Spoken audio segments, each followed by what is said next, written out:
நீங்க ரட்சிக்கப்படுறதுக்கு, நீங்க பரலோகம் போறதுக்கு, கடவுள் உங்களை காப்பாத்துறதுக்கு உங்ககிட்ட எதையுமே எதிர்பார்க்கல.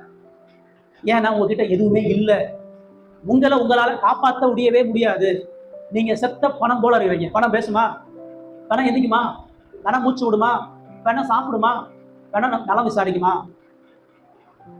பணத்தை உடனே தான் செய்ய முடியும். என்ன செய்ய முடியும்? புதைக்க மட்டும் தான் முடியும். பணத்தை மண்ணில் போட்டு புதைக்க மாட்டோம். வீட்டில் கூட வச்சுக்க மாட்டோம்.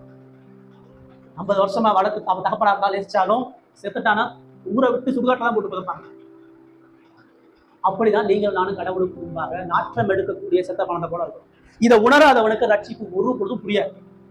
இந்த சிந்தை இல்லாதவன் என்னால விசுவாசிக்க முடியும், நான் வர முடியும், நான் செய்ய முடியும், நான் பாவத்தை ஜெயிக்க முடியும், நான் கடவுள் விரும்பக்கூடிய வாழ்க்கை வாழ முடியும் என்ற ஒருத்தனும் பரலோகத்துக்கு ஒரு பொழுது பக்கத்தில் வர முடியாது. கடவுளுக்கு முன்பாக நீங்கள் நான் என்ன உணரணும்? ஆண்டவரே, என் வாழ்க்கையில ஒரு பொழுதும் நீ விரும்பக்கூடிய எதுவுமே என்கிட்ட இல்லை. நீ நேசிக்கக்கூடிய எந்த பேச்சும் எந்த இருதயமும் கடவுள் மேலிருந்து நம்மளை பார்க்கும்பொழுது உப்புற கோபமா சுட்டரிக்க பாக்குறா. வீட்டு வாசல்ல ஒரு மோசமான அசிங்கம் இருக்குதுன்னு சொன்னா அது மூஞ்ச திருப்புவோம், அதை துரத்தி போடுவோம். அப்படிதான் நீங்கள் நான் கடவுளுக்கு முன்பாக நம்ம செய்யக்கூடிய எந்த நல்லதும் கடவுளுடைய பார்வையில ஒரு பொழுதும் அங்கீகரிக்கப்படணும்.